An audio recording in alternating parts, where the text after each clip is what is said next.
दोस्तों, एक महिला जज एक पंडित जी के टूटे फूटे झोंपड़े के घर के सामने आकर अपनी कार से खड़ी होती है। उसके साथ में दो पुलिस वाले भी हैं। जब वह उस झोंपड़े में अंदर जाती है तो दोस्तों, उस बूढ़े पंडित जी से, जो एक मंदिर के पुजारी थे किसी टाइम, आज वो बूढ़े हो चुके हैं, वह लड़की जाकर उनके पैर छूती है। तो वह पंडित जी की जो नज़र है वो थोड़ी धुंधला गई है, उनको साफ दिखाई नहीं देता क्योंकि वो बूढ़े हो गए हैं, उनको अपनी आँखों से क्लियर दिखाई नहीं देता। जब वह लड़की उनके जाके पैर छूती है तो पंडित जी को दिखता तो है कि कोई लड़की है, लेकिन वह उससे पूछते हैं कि बेटी तू कौन है और मेरे पैर क्यों छू रही है।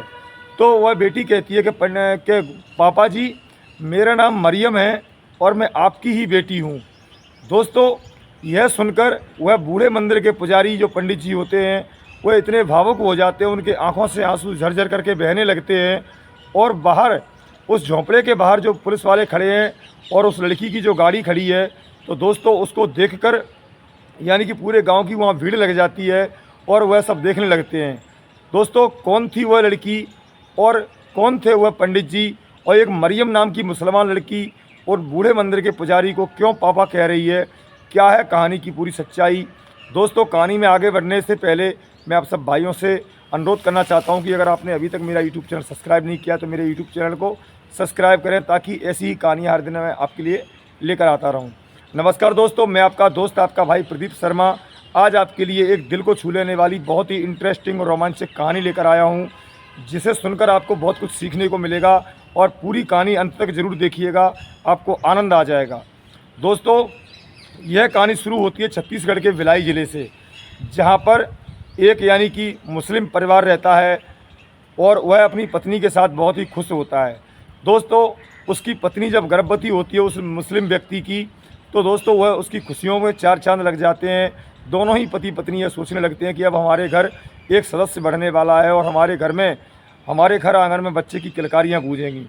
दोस्तों, लेकिन किस्मत को कुछ और ही मंजूर था। जब पत्नी का यानी कि डिलीवरी होने का टाइम आ जाता है, तो वह मुस्लिम व्यक्ति अपनी पत्नी को लेकर हॉस्पिटल जाता है डिलीवरी करवाने के लिए। लेकिन दोस्तों, जब डॉक्टर 1 घंटे के बाद आकर उसके पति को जो खबर देता है, उसके पैरों तले ज़मीन खिसक जाती है। डॉक्टर उनसे कहते हैं कि माफ़ कीजिए, हम आपकी यानी कि पत्नी को नहीं बचा सके, सिर्फ बच्चा बचा है। फिर दोस्तों, वह सोचता है कि यानी कि ये तो बहुत बुरा हो गया, अब मैं कैसे इस बच्चे को पालूंगा। लेकिन फिर भी वह डॉक्टर से पूछता है कि बेटा हुआ या बेटी, तो डॉक्टर कहते हैं कि बेटी हुई है। दोस्तों, अब बेमन से यानी कि उसके दिल में इतना दुख है कि मेरी पत्नी अब मेरे साथ नहीं है, लेकिन अब बच्चा जो है उसको तो पालना ही है। वह अपनी बच्ची को छाती से लगाकर वह अपने घर लेकर आता है और उसकी परवरिश माँ और बाप दोनों बनकर वह उसकी परवरिश करने लगता है। बच्ची धीरे धीरे बड़ी होने लगती है। बच्ची 5 साल की हो जाती है। उसका स्कूल में दाखिला करवाता है और दोस्तों, जिस दिन से उसका दाखिला हुआ था, उसी दिन से उस पिता की यानी कि न जाने कितने कितने वह सपने देखता था उस बेटी को लेकर कि मेरी बेटी बड़ी होगी, मैं इसको ऐसे पढ़ाऊँगा लिखाऊँगा, इसको बड़ा अफसर बनाऊँगा। क्योंकि दोस्तों, इसके पीछे वजह ये थी कि वह बेटी भी पढ़ने लिखने में बहुत होशियार थी, यानी कि पूरी क्लास में वह टॉप थी। दोस्तों, धीरे धीरे वक्त गुजरता है। बच्ची जो है 9वीं क्लास में आ जाती है और 8वीं क्लास जो बोर्ड का एग्ज़ाम था, वह भी उसने अच्छे नंबरों से पास किया, यानी कि लगभग पूरे ज़िले में उसने टॉप किया। दोस्तों, 9वीं क्लास में उसकी पढ़ाई चालू हो जाती है। लगभग उसके यानी कि पेपर होने ही वाले थे। स्कूल में वह पेपर देने गई हुई थी अपने सेंटर पर, कक्षा 9वीं का। लेकिन तभी दोस्तों, वो घर लौट कर आती है तो देखती है कि उसके जो पापा हैं अहमद, यानी कि वह अचेत अवस्था में पड़े हैं। तो बेटी को लगा कि शायद मेरे पापा सो रहे हैं, मेरी परवरिश के चक्कर में और मेरी पढ़ाई लिखाई के चक्कर में, और घर के इतने सारे काम हैं, खेती बाड़ी का काम है, तो पापा दिन रात काम करते हैं, शायद इसलिए उनको नींद लग गई है, इसलिए वह सो रहे हैं। लेकिन दोस्तों, काफ़ी देर तक वह आवाज़ देती रही, लेकिन उसके पापा ने एक आवाज़ का जवाब नहीं दिया। तो बेटी को लगा कि शायद पापा गहरी नींद में हैं, और वैसे आज तक ऐसा हुआ नहीं था, क्योंकि बेटी की पैरों की आहट से ही वह पिता यानी कि तुरंत महक उठता था और अपनी बेटी को कहता था, अरे बिटिया तू आ गई। लेकिन दोस्तों, भगवान को तो कुछ और ही मंजूर था। जब वह पास जाकर देखती है तो सोचती है कि पापा मेरे साथ मजाक कर रहे हैं। लेकिन जैसे ही बेटी ने पापा का हाथ पकड़कर हिलाया, तो वह कुर्सी पर बैठे हुए थे, वह धड़ाम से नीचे गिर जाते हैं, क्योंकि उसके पिता की तो मौत हो चुकी थी। शायद उनको हार्ट अटैक आया था। यह बात उस लड़की मरियम को पता था कि मेरे पापा हार्ट पेशेंट हैं। अब तो दोस्तों वह बेटी जो है उसका एक सहारा था, माँ तो थी नहीं, सिर्फ बाप उसका माँ और बाप बन के उसकी परवरिश कर रहा था। वही उसकी दोस्त, वही उसकी माँ और वही उसका बाप था। दोस्तों बेटी जब रोने बिलखने लगती है तो बेटी के रोने बिलखने की आवाज़ें सुनकर पूरे मोहल्ले के लोग एक एक करके इकट्ठे हो जाते हैं और देखते ही देखते हुए गांव के कुछ लोग उनके रिश्तेदारों को भी फ़ोन कर देते हैं। तो पूरा उसका घर आंगन जो है यानी कि बड़े दुख का समय है, सब लोग इकट्ठे हो जाते हैं। तभी यानी कि उसका अंतिम संस्कार करने के बाद उसको कब्रिस्तान में ले जाके दफनाते हैं अहमद को। और दोस्तों फिर उसके रिश्तेदार जो बचे जाते हैं, गांव वाले सब अपने अपने घर चले जाते हैं। तो उसके जो यानी कि रिश्तेदार होते हैं आपस में बातें करने लगते हैं कि इस बेटी की जिम्मेदारी कौन उठाएगा, कौन इसकी देखभाल करेगा। तो उसकी जो लड़की की जो बुआ होती है फातिमा, वह कहती है कि कोई बात नहीं है, इस बेटी को मैं अपने साथ ले जाऊंगी। दोस्तों गांव में उसका यानी कि जो घर था और ज़मीन थी उसके पास 3-4 बीघा, वह ज़मीन बेच देती है बुआ उसकी, और पड़ोसियों को ही एक घर बेचकर और वह सारे पैसे लेकर अपनी उस बेटी भतीजी को अपने साथ लेकर चली जाती है। लेकिन दोस्तों 2-4 दिन तक तो सब कुछ ठीक रहा। 2-4 दिन के बाद जो बुआ के तेवर बदले बदले नज़र आने लगे। वह अपने बच्चों को पहले खाना देती, फिर बाद में सबसे आखिरी में पूरे घर का अगर खाना हो जाता, उसके बाद में थोड़ा बहुत बचता तो वह उस मरियम लड़की को देती, यानी कि भतीजी को देती दोस्तों। और घर के सारे काम वह उससे करवाती। अब जो यहाँ पर जो है यानी कि 10वीं क्लास में उसका एडमिशन भी मरियम का हो जाता है और वह अच्छे से पढ़ाई करती है। लेकिन दोस्तों घर के सारे काम बुआ उससे करवाती है, अपने बच्चों को स्कूल भेजती है और अपने बच्चों को अच्छे से खाना खिलाती है, उनको बैठ के पढ़ाते लिखाती है, उनका होमवर्क करवाती है। लेकिन मरियम की तो ना ही बाप है ना ही माँ है। बुआ उसकी ज़मीन और घर का जो पैसा लेकर आई थी वह भी अपने पास रख लिया है और मरियम को वह सीधे मुँह बात भी नहीं करती, सारे काम उससे करवाती है। मरियम को कुछ ही दिनों में, महीने 2 महीने में समझ में आ जाता है कि मेरी बुआ मुझे यानी कि मेरा ज़मीन का और घर का जो पैसा हुआ है हड़प लिया है और सब लोगों की नज़रों में अच्छी बन गई कि बुआ अपनी बेटी की परवरिश करने के लिए इसको लेके जा रही है। लेकिन सच्चाई तो कुछ और ही है, क्योंकि जो बुआ है वह लालची किस्म की थी। अपने बच्चों को अच्छे से पढ़ाती और उनको अच्छे से खाना देती। मरियम को यह बात समझ में आ चुकी थी कि मेरी पढ़ाई लिखाई यहाँ चौपट होने वाली है और मैं सिर्फ काम करने के लिए यहाँ पे आई हुई हूँ, लेकिन वह कर भी क्या सकती थी। अब दोस्तों वक्त धीरे धीरे गुजरता रहता है और एक दिन जो है 10वीं का उसका एग्ज़ाम स्टार्ट हो जाता है और 15-20 दिन के बाद जब उसका रिजल्ट आता है तो दोस्तों उसने पूरे ज़िले में टॉप किया। दोस्तों यह खबर पूरे यानी कि बुआ के गांव में फैल जाती है। तो दोस्तों पूरे गांव में खुशियां हो जाती हैं और वह अपनी बुआ को आकर कहती है कि बुआ मैंने पूरे ज़िले में टॉप किया है, अब मुझे अच्छे से कॉलेज में, अच्छे से स्कूल में मेरा दाखिला करवाओ, इंटर कॉलेज में मेरा दाखिला करवाओ। लेकिन बुआ जो होती है उसको यह बात इतनी बुरी लगती है, वह साफ इनकार कर देती है पढ़ाने से। तो दोस्तों मरियम जो होती है वह बुआ के घर के ही एक रूम में जाती है और वहाँ बैठकर रोने लगती है और दरवाज़ा अंदर से बंद कर लेती है, यानी कि वह अपने आप को बंद कर लेती है। अब दोस्तों पूरी दिन निकल जाती है, पूरा रात निकल जाता है। मरियम को कोई पूछने भी नहीं आता कि बेटा ऐसे तो उदास क्यों बैठी है, क्यों रो रही है, तू आजा खाना खा ले, पानी पी ले। दोस्तों अब इस बात से बुआ को कोई फ़र्क नहीं पड़ता है कि उसकी भतीजी भूखी रहे या प्यासी रहे। वह तो चाहती थी कि यह सिर्फ घर का काम करे और इसकी खेती का घर का जो पैसा है वो बुआ पहले ही हड़प चुकी थी और बुआ उससे पूरे दिन काम करवाती थी। पढ़ाने लिखाने की सख्त उसने मना कर दी। हालांकि उस मरियम ने अपनी बुआ से कहा कि मेरे पापा का सपना था कि मैं पढ़ लिख कर बड़ी अफसर बनूं और वो मुझे बहुत पढ़ाते थे और मेरा भी बचपन से एक ही ख्वाब देखा है कि मैं पढ़ लिख कर अफसर बनूं। तो बुआ ने इस बात का कोई जवाब नहीं दिया। उसने अपने पापा की भी दुहाई दी, लेकिन मरियम ने यह सोचा कि मैं अपने पापा की बात करूंगी तो मेरे पापा जो हैं बुआ के भाई थे, तो शायद बुआ का दिल पसीज जाए और मुझे एडमिशन करवा दें मेरे अच्छे स्कूल में। लेकिन बुआ ने एक बात नहीं सुनी। अब दोस्तों वक्त धीरे धीरे गुजरता है। मरियम को रहते रहते यहाँ 1 साल से ऊपर हो चुकी है। एक दिन की बात है कि बुआ अपने पति के साथ और अपने बच्चों के साथ किसी रिश्तेदारी के काम से जाती है, मरियम को घर पर अकेला छोड़ जाती है। मरियम ने अपने मन में सोच लिया कि 2-3 दिन तक ये लोग आने वाले नहीं हैं और आज यह मौका मेरे हाथ से अगर निकल गया तो ज़िंदगी में मौका आएगा नहीं। ऐसे इस मौके का मुझे पूरा फ़ायदा उठा लेना चाहिए। दोस्तों मरियम जो है अपना पूरा सामान पैक कर लेती है और वह स्टेशन पर पहुंच जाती है। वहां से एक ट्रेन में बैठती है और ट्रेन में बैठकर जैसे ही वह सफ़र करने लगती है तभी वो देखती है जिस सीट पर वह बैठी हुई है उसके आसपास चारों तरफ 4-5 लड़के वहाँ बैठे हुए हैं। वह एक लड़का उनमें से घूर घूर कर यानी कि मरियम को बार बार देख रहा है।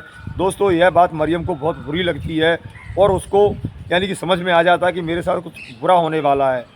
तभी दोस्तों वह पीछे की सीट पर बैठे हुए वह लड़का 3-4 लड़कों को और बुला लेता है जो उसके दोस्त थे, और फिर उसमें से जब मरियम खड़ी होकर गेट की तरफ जाने लगती है, दोस्तों समय रात का था। इस समय यानी कि रात के सुबह के करीब 5 बज चुके थे।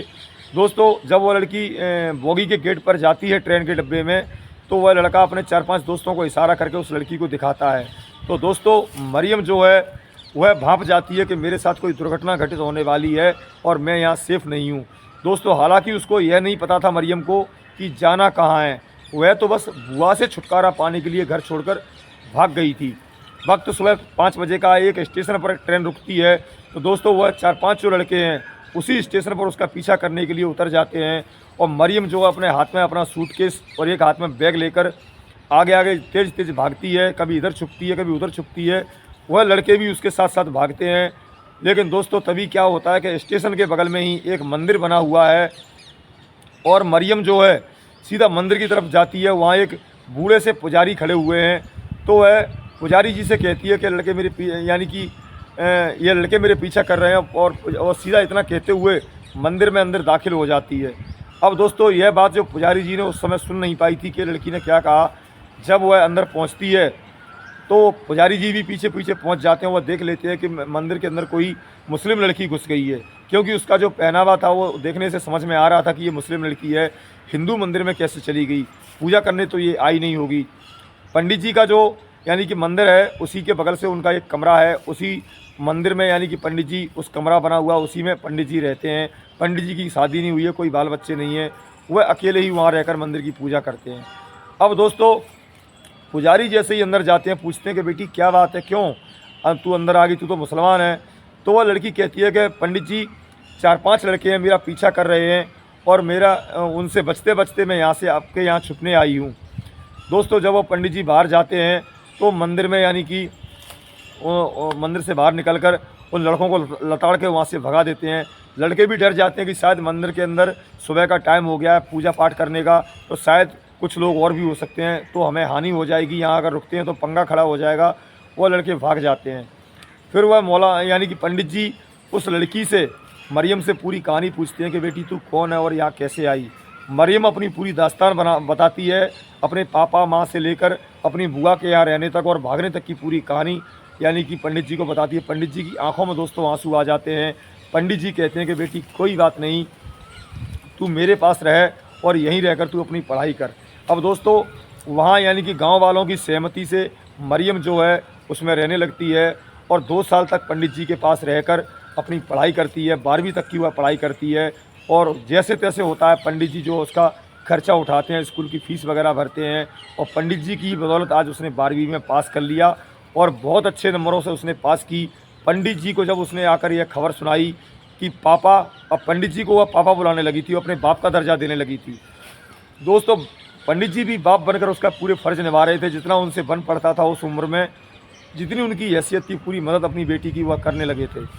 दोस्तों बेटी जब पास होती है तो पंडित जी के द्वारा यह खबर पूरे गांव में फैल जाती है।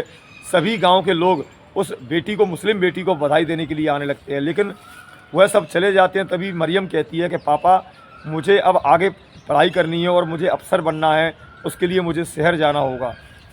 दोस्तों पंडित जी कहते हैं कि ठीक है बेटा, तू शहर चली जा, जितना मुझसे होगा वह मदद करूंगा मैं तेरी।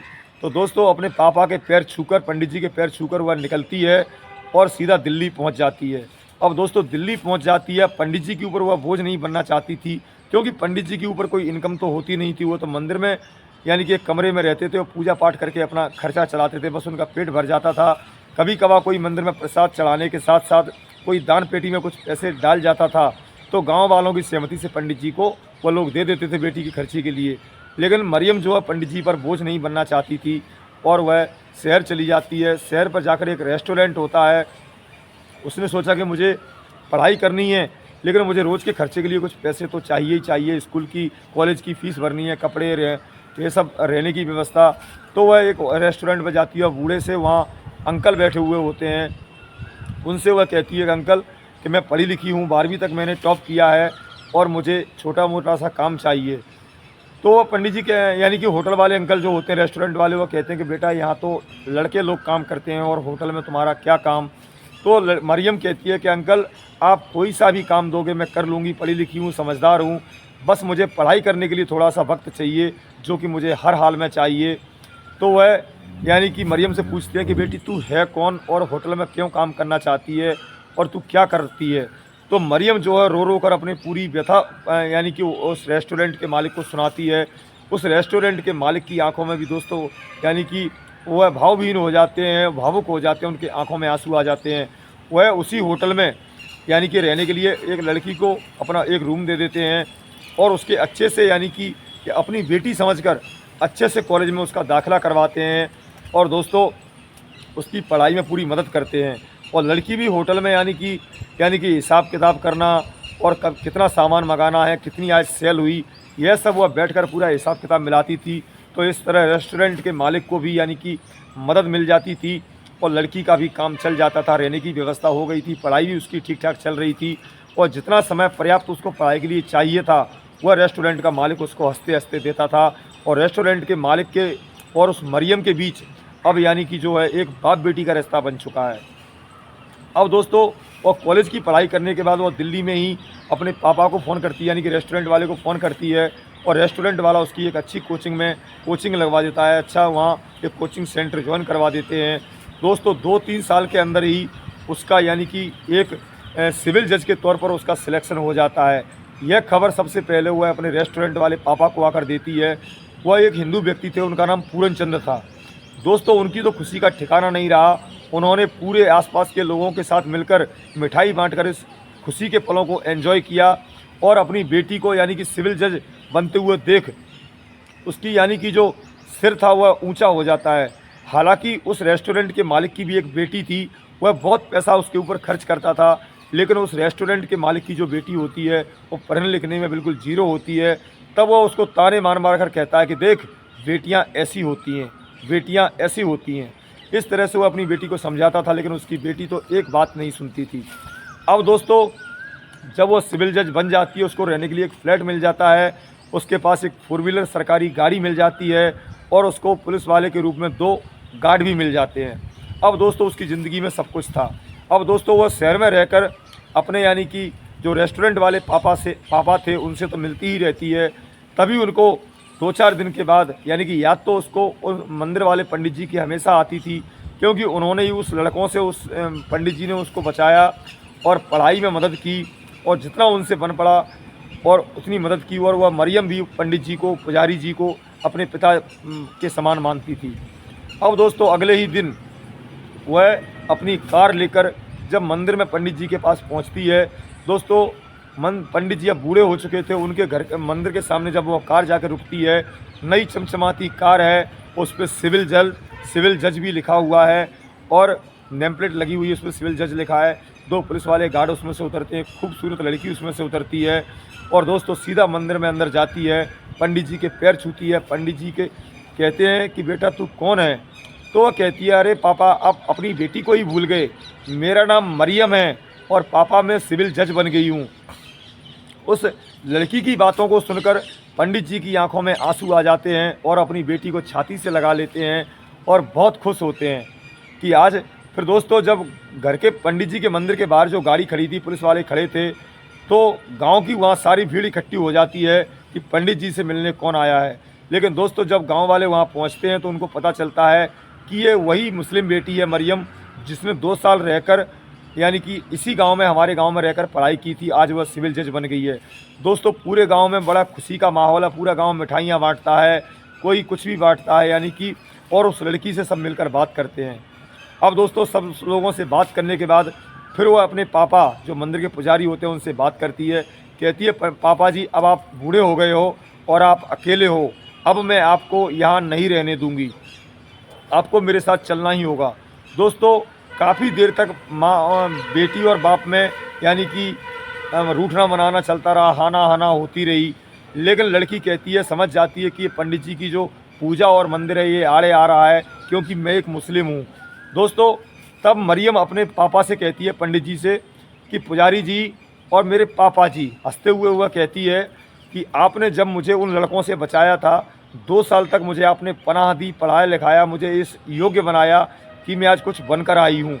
तो तब आपने मुझे जब पनाह दी थी, आपने मुझे बेटी माना था, तब आपने हिंदू मुस्लिम का फ़र्क नहीं किया था। जब आज मैं आपको अपने साथ ले जा रही हूँ, तो आज आप हिंदू और मुस्लिम में फ़र्क कर रहे हैं। पुजारी जी कहते हैं कि बेटा मुझे पूजा करने की आदत है और तू मुसलमान है, तू मेरी बेटी है, सही बात है, तू मेरी बेटी है, बेटी ही रहेगी। लेकिन बेटा तू नमाज़ पढ़ेगी मस्जिद में और मैं कैसे पूजा-वूजा। वो कहती है कि पापा आप चिंता मत करो, मेरा फ्लैट जहाँ पर है उस कॉलोनी में मस्जिद भी है, मंदिर भी है, गुरुद्वारा भी है, चर्च भी है, ऐसी कोई दिक्कत नहीं है और आपको मेरे साथ चलना ही होगा। दोस्तों, वह किसी तरह अपने पंडित जी जो उसके पापा होते हैं उसको मना लेती है और अपने साथ लेकर जाती है। अब दोस्तों, जो रेस्टोरेंट वाले अंकल थे वह भी उसको बेटी मानते हैं और वह भी अपने सह परिवार उस लड़की से मिलने, यानी कि जो सिविल जज है मरियम, उससे मिलने जाते हैं और अपनी घरवाली और अपनी बेटियों से कहते हैं देखो बेटियां ऐसी होती हैं। दोस्तों, उन सब के बीच यानी कि एक माँ, यानी कि अब उसको माँ भी मिल चुकी है, क्योंकि रेस्टोरेंट वाले जो अंकल थे उनकी जो घरवाली है वह भी उसको अपनी बेटी ही मानती है, मरियम को। अब दोस्तों, इस तरह से मरियम का पूरा जो परिवार है वह एक इतना बड़ा परिवार बन जाता है। हालांकि उसके पास खुद का कोई नहीं है, लेकिन दोस्तों रिश्ते खून से नहीं, रिश्ते जज्बातों से बनते हैं, फीलिंग्स समझने वालों से बनते हैं, जिसके साथ हमारे विचार मिलते हैं उनके साथ हमारे रिश्ते बनते हैं। आज मरियम के पास एक भरा पूरा परिवार है। अब दोस्तों, पंडित जी और वो होटल वाले जो पूरन चंद अंकल होते हैं, होटल के जो मालिक होते हैं, जिसके साथ मरियम का पिता का रिश्ता है और पंडित जी के साथ भी पिता का रिश्ता है, वो दोनों को ही अपने पिता का दर्जा देती है। दोस्तों, अब इन सब की मदद से एक अच्छा लड़का देखकर, उसी की कैटेगरी का एक सिविल जज था दोस्तों, और उसी के धर्म का था, यानी कि उसका नाम शकील होता है, सिविल जज। दोस्तों, अब दोनों मरियम की और शकील की बड़ी धूमधाम से पंडित जी और होटल वाले पूरनचंद अंकल मिलकर उसकी शादी करवा देते हैं। तो दोस्तों, इंसानियत का रिश्ता मजहब से ऊपर होता है, धर्म से कहीं ऊंचा होता है।